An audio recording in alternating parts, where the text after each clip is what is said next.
उपकरण द्वारा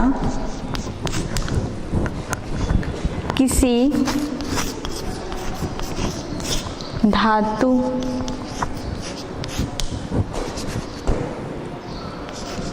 का चालकता गुणांक ज्ञात करना।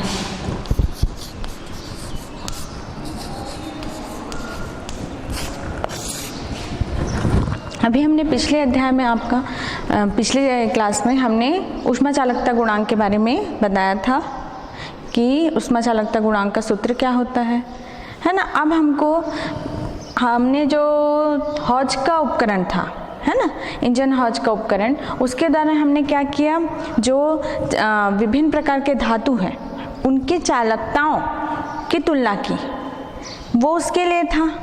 अब आगे सरल का जो उपकरण है उसके द्वारा हम क्या कर सकते हैं, किसी भी धातु की चालकता गुणांक की गणना की जा सकती है। जैसे कि आपका सरल के उपकरण की बनावट इस प्रकार से है, ये कहलाता है आपका सरल का उपकरण, है ना।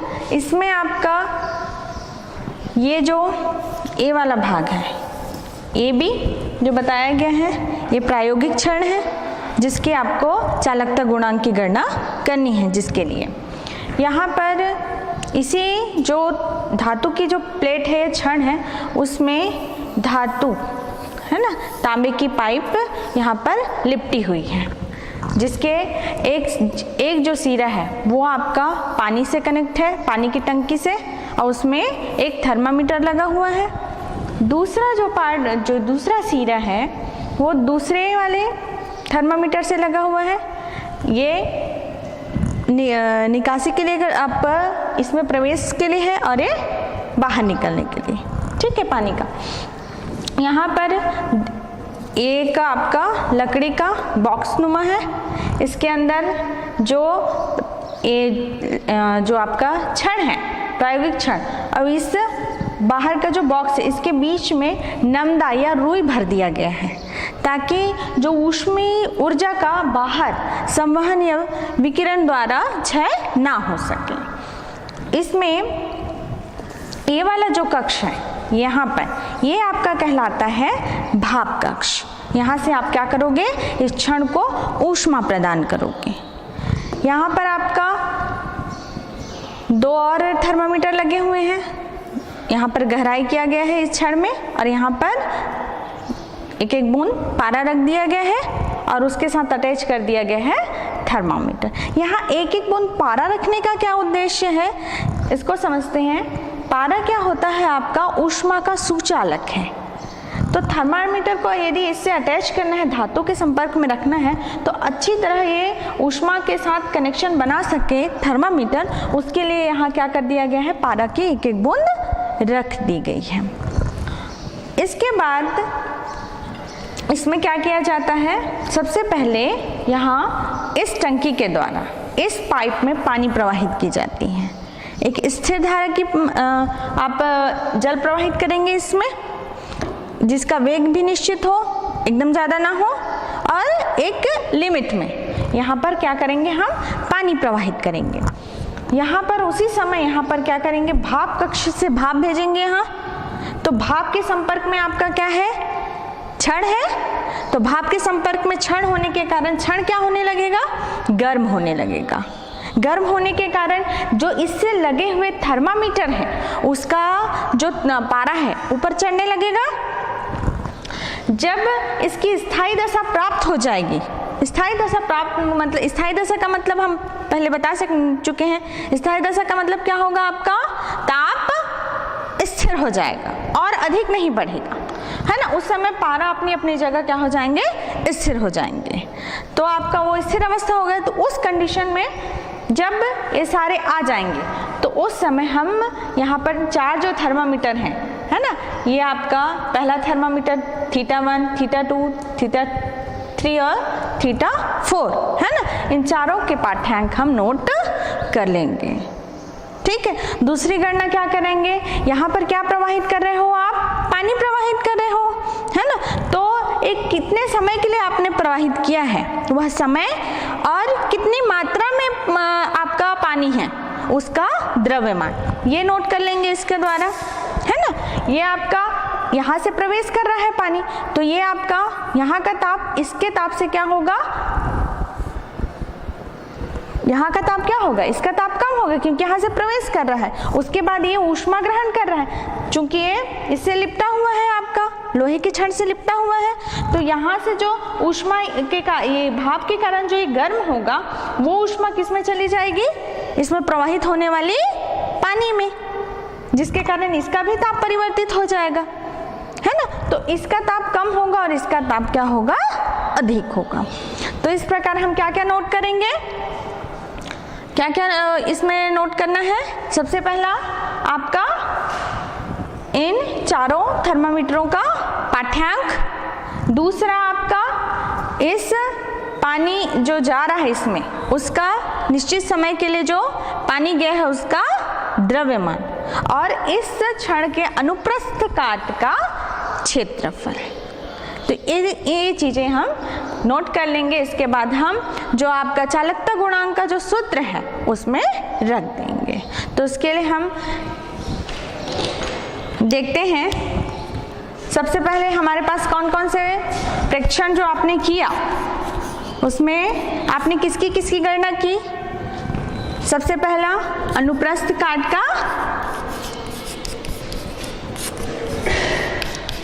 का क्षेत्रफल, ये कितना है आपका, मान लीजिए आपका ए आया।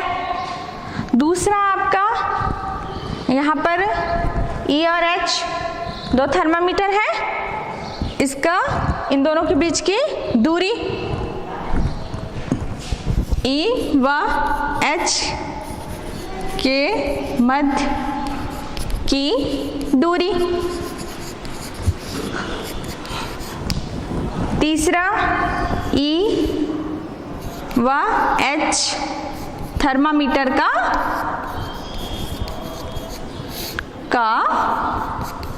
पाठ्यांक, आपका मान लीजिए इसका पहले का θ1 है, इसका θ2 है, तो θ1 व θ2। उसके बाद ये तो पहला हो गया, ये दूसरा, तीसरा, चौथा आप क्या नोट करोगे, ये तीसरा और चौथा थर्मामीटर है, तो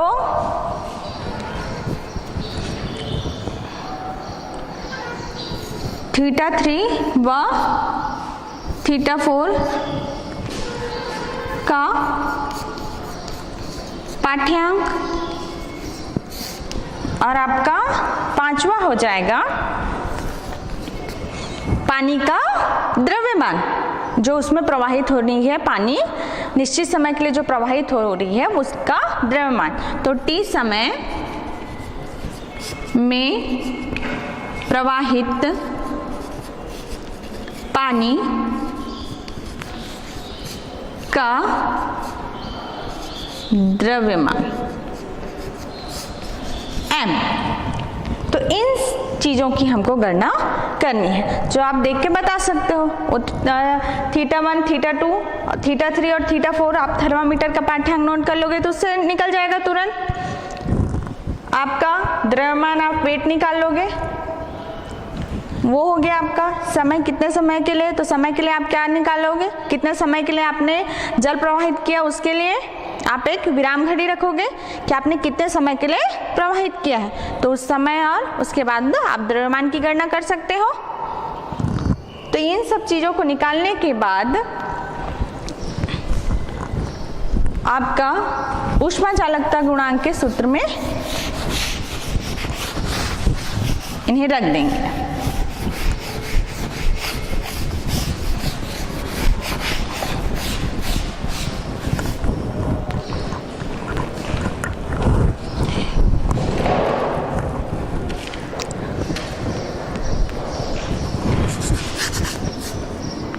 ऊष्मा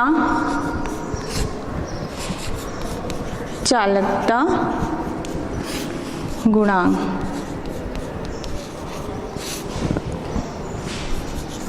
ज्ञात करने के लिए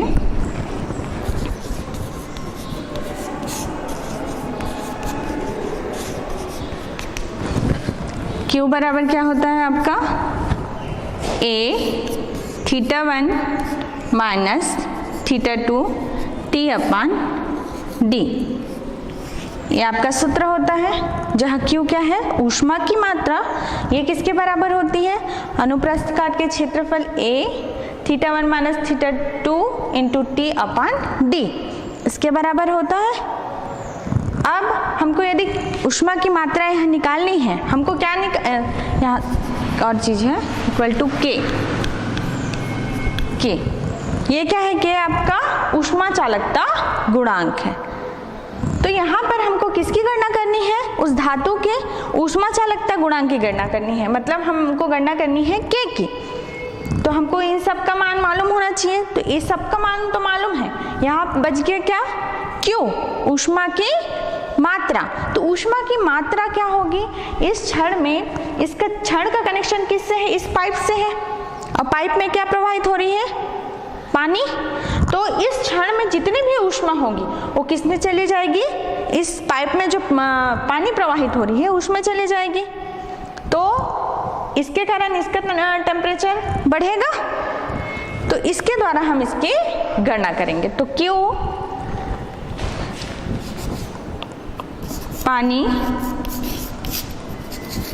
द्वारा अवशोषित ऊष्मा Q बराबर आपका विशिष्ट ऊष्मा का सूत्र क्या था, क्या होता है आपका विशिष्ट ऊष्मा का सूत्र, Q equal to ms del T। Q equal to क्या होता है, ms del T, ये होता है सूत्र। Q ऊष्मा की मात्रा, m द्रव्यमान, s विशिष्ट ऊष्मा, del T तापांतर, ये है, या ताप में वृद्धि। तो आपका इस सूत्र में, इस सूत्र से हम ऊष्मा की मात्रा की गणना कर सकते हैं। किस प्रकार करेंगे, यहाँ पर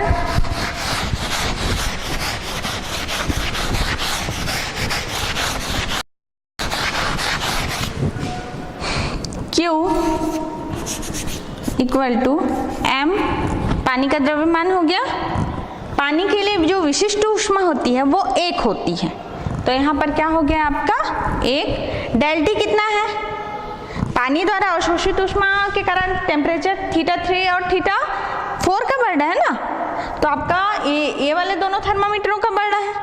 तो आपका तापांतर कितना हुआ, इसका ताप अधिक है, इसका ताप कम है, तो θ3 माइनस θ4, तो आपका तापांतर हो जाएगा 3 माइनस θ4, या Q equal to m θ3 minus θ4। समीकरण 2, समीकरण 2 का मान समीकरण 1 में रखने पर यहाँ Q का मान निकल गया है। अब इसका मान हम समीकरण 1 में रख देते हैं, तो आपका क्या आ जाएगा, Q की जगह रखोगे तो समीकरण 2 का मान समीकरण 1 में रखने पर क्या हो जाएगा, m θ3 माइनस θ4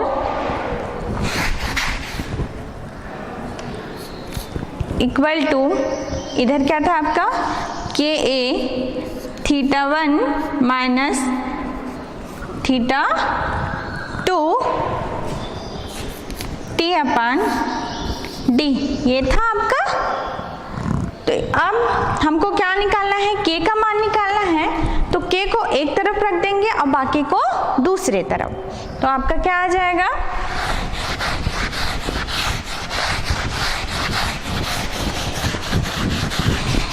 क्या आ जाएगा,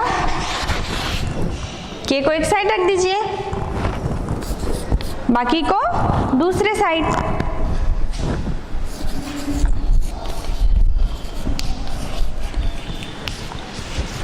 अपमान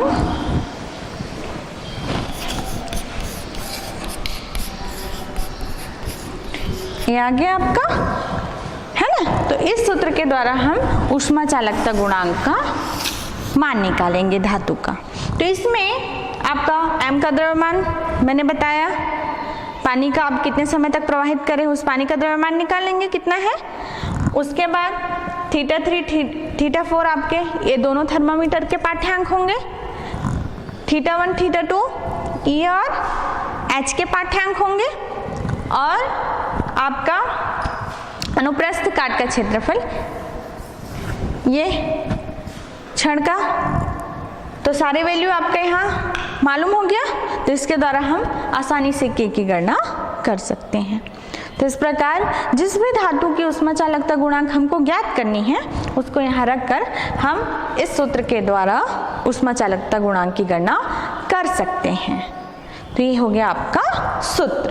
तो ये है सरल का उपकरण और उसके द्वारा चालकता की गणना करना।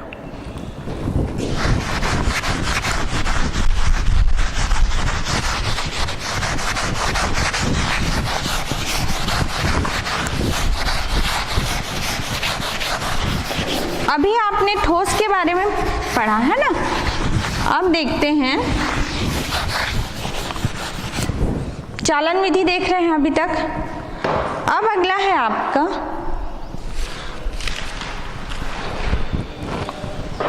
इसका दैनिक जीवन में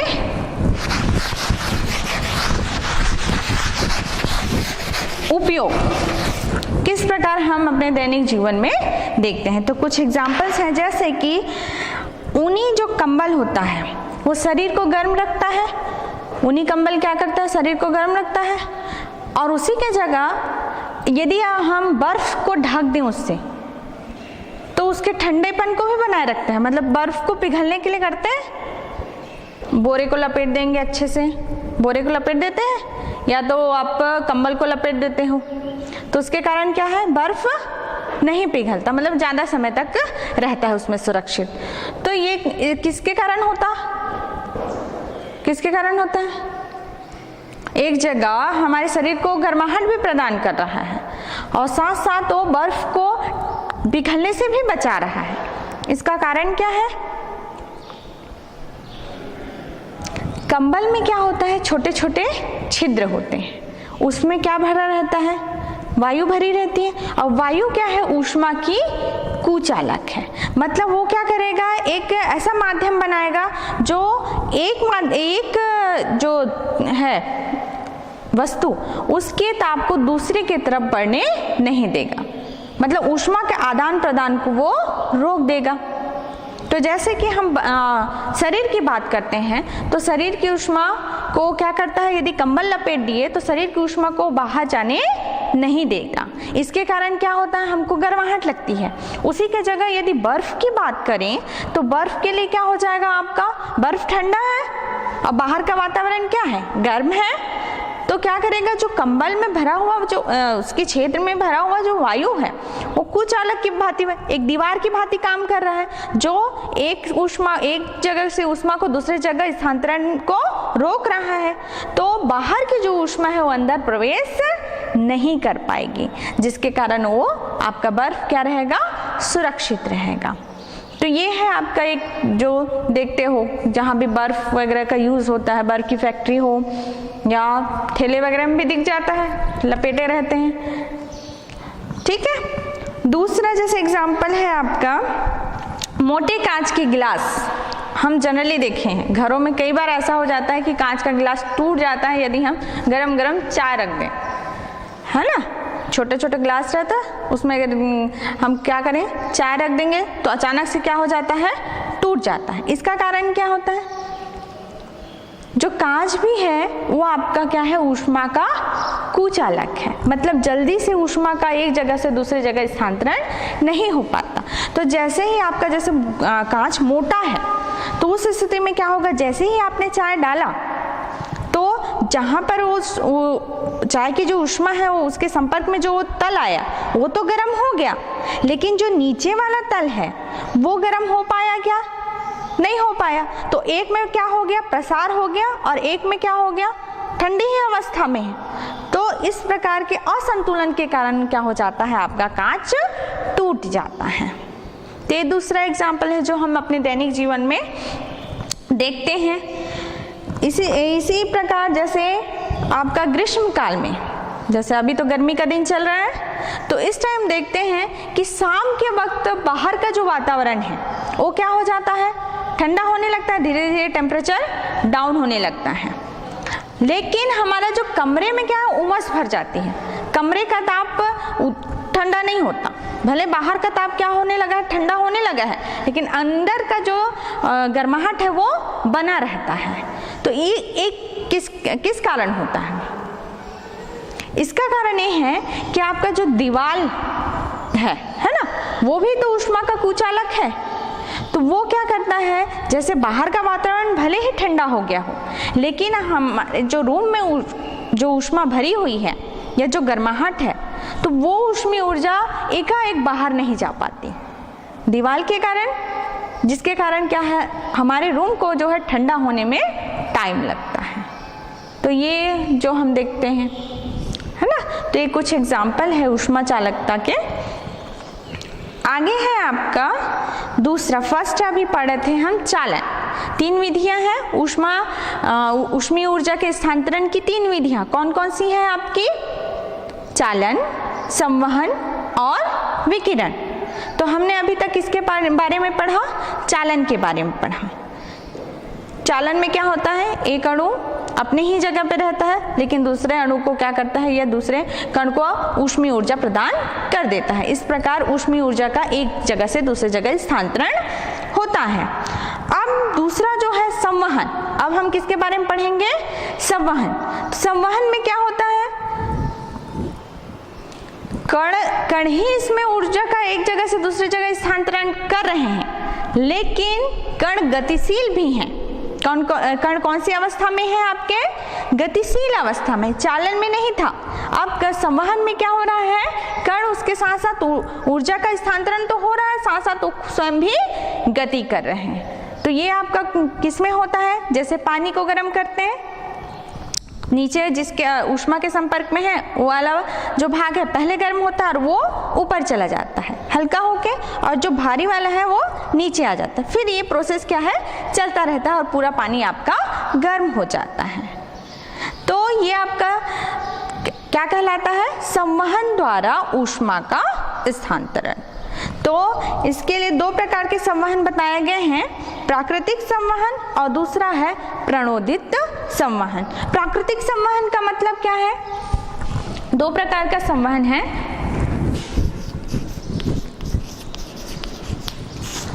पहला है आपका प्राकृतिक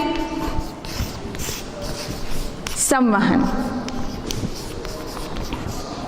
और दूसरा है आपका प्रणोदित संवहन। प्रणोदित संवहन, तो प्राकृतिक संवहन मतलब प्राकृतिक रूप से, जैसे कि आपका कहीं पे घनत्व अधिक हो गया वायु का, कहीं पे कम हो गया, उसके कारण क्या होता है, ऊष्मीय ऊर्जा का एक जगह से दूसरे जगह स्थानांतरण होता है, वो आपका क्या कहलाता है, प्राकृतिक संवहन हो गया।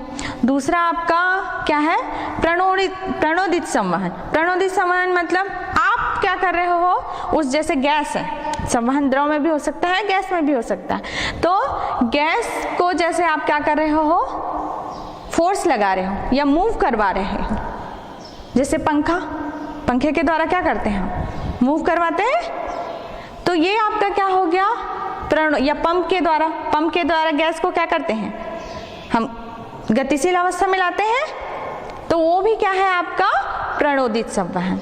तो पहला आपका प्राकृतिक संवहन, प्राकृतिक रूप से जो ऊष्मा का स्थानांतरण हो। दूसरा आपका है प्रणोदित संवहन, यदि आप क्या पंप द्वारा या पंखे द्वारा क्या कर रहे हो, गैस को गतिशील अवस्था में ला रहे हो, तो उसके कारण जो ऊष्मीय ऊर्जा का स्थानांतरण।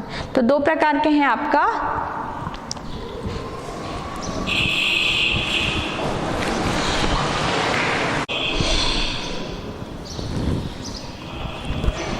तो दो प्रकार से हुआ आपका प्राकृतिक संवहन और प्रणोदित संवहन। तो संवहन के कुछ हम अनुप्रयोग देखते हैं जो हमारे पृथ्वी को भी बनाए रखने के लिए या हमारे लिए भी क्या है, बहुत ही जरूरी है। कि जैसे कि पहला आपने सुना होगा व्यापारिक वायु। व्यापारिक वायु चल रही है, कहा जाता है न्यूज़ में, ऐसा न्यूज़ अगर मौसम का अगर हाल देखोगे तो उसमें भी दिखाता है। तो व्यापारिक वायु कैसे चलती है, इसका कारण भी आपका संवहन है। कैसे? जैसे कि आप ध्रुवों पर जाते हैं, ध्रुवों पर क्या है, मौसम ठंडा है और विषुवत रेखा में गर्म है। तो जाहिर सी बात है जहाँ गर्माहट है वहाँ की वायु क्या होगी, हल्की होगी और गर्म होगी। गर्म और हल्की होने के कारण ऊपर उठेगी और आपका जो ध्रुव है वहाँ सब जगह बर्फ से ढका हुआ है, तो वहाँ का मौसम कैसा है, ठंडा है। तो वहाँ का ताप कम होने के कारण उसमें क्या होगा, उसकी जो वायु होगी वो भारी होगी और पृथ्वी के निकट होगी। तो इस कारण क्या हो रहा है, घनत्व में परिवर्तन हो रहा है, ताप में परिवर्तन और घनत्व में परिवर्तन, जिसके कारण क्या होता है, आपका विषुवत रेखा वाला जो वायु है, गर्म वायु हल्की होकर ऊपर उठती है और वो किधर की ओर चलती है, ध्रुवों की ओर चलती है, जैसे उत्तरी ध्रुव की ओर चलने लगेगी। और जो उत्तरी ध्रुव का जो ठंडा वायु है, इसकी जगह लेने के लिए वो नीचे आ गया, तो वो नीचे आ जाएगा आपका, किधर, विषुवत रेखा की ओर चलने लगेगी। मतलब आपका गर्म वायु किधर से किधर चल रहा है, विषुवत रेखा से ध्रुवों की ओर चल रहा है, और ठंडी वायु किधर से किधर चल रही है, ध्रुवों से आपके विषुवत रेखा की ओर। तो ये आपका चक्रनुमा हो गया। और चूंकि इस हमारा जो पृथ्वी है वो कौन सी गति करता है, घूर्णी गति भी करता है। पृथ्वी सूर्य का तो चक्कर लगा ही रहा है, साथ साथ अपने अक्ष पर भी क्या कर रहा है, घूर्णी गति कर रहा है। तो घूर्णी गति के कारण, घूर्णी गति किधर से किधर, पूर्व से पश्चिम की ओर। तो आपका जैसे वायु उत्तर की ओर जा रहा है, जो गर्म वायु है किधर गया, उत्तर की ओर, तो वो क्या हो जाता है, मुड़ जाता है, किधर, इसके रोटेशन के कारण पूर्व से पश्चिम आ रहा है, तो वो जो उत्तर की ओर जा रहा है उत्तर से पूर्व की ओर मुड़ जाता है। तो इन्हीं वायु को क्या कहते हैं हम, व्यापारिक वायु कहते हैं, उत्तर से पूर्व की ओर चलने वाली वायु। तो ये किसके कारण हो रहा है, आपका संवहन के कारण ही हो रहा है। गर्म हल्के आपका गैस गर्म होकर ऊपर उठ गया, उसकी जगह क्या है, ठंडी वायु आ गई, वो फिर गर्म होगी, फिर ऊपर वो चली जाएगी, उसकी जगह फिर कौन आ जाएगा, आपका ठंडी वायु आ जाएगा। तो ये प्रोसेस आपका क्या है, चलता रहेगा। इसी प्रकार दूसरा हम एग्जाम्पल देखते हैं वेंटिलेशन का।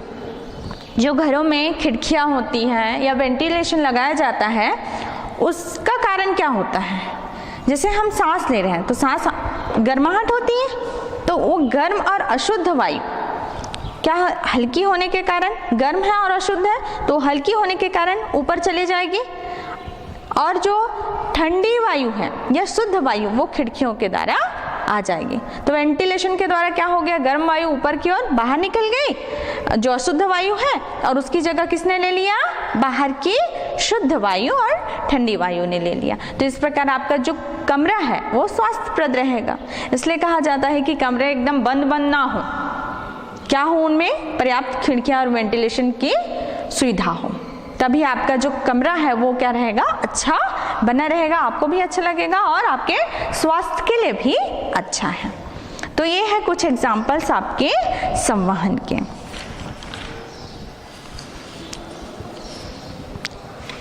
अगला है आपका विकिरण। दो चीजें हो गई आपके, चालन और संवहन।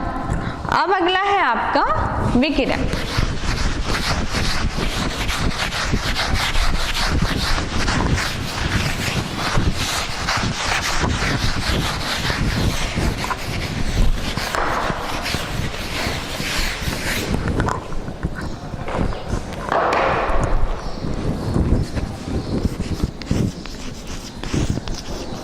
विकिरण, विकिरण का मतलब क्या है आपका, विकिरण ये कौन सी है, ऊष्मा संचरण की ये कौन सी विधि है, विकिरण। विकिरण में क्या होगा आपका, इसमें ऊष्मा का स्थानांतरण तो होता है, लेकिन ऊष्मा के स्थानांतरण के लिए या ऊष्मीय ऊर्जा के एक जगह से दूसरी जगह जाने के लिए माध्यम की आवश्यकता नहीं होती। आपका इसमें क्या है, माध्यम नहीं लगेगा। जैसे सूर्य का प्रकाश हम तक पहुंचता है, तो सूर्य का प्रकाश हम तक सूर्य तो बहुत दूर है, तो बीच में कई जगह ऐसा आता है कि निर्वात मतलब कुछ भी नहीं है वहाँ, वो आता है, तो फिर भी हमारे तक वो ऊष्मीय ऊर्जा आ रही है, ये सूर्य का प्रकाश हम तक पहुँच रहा है।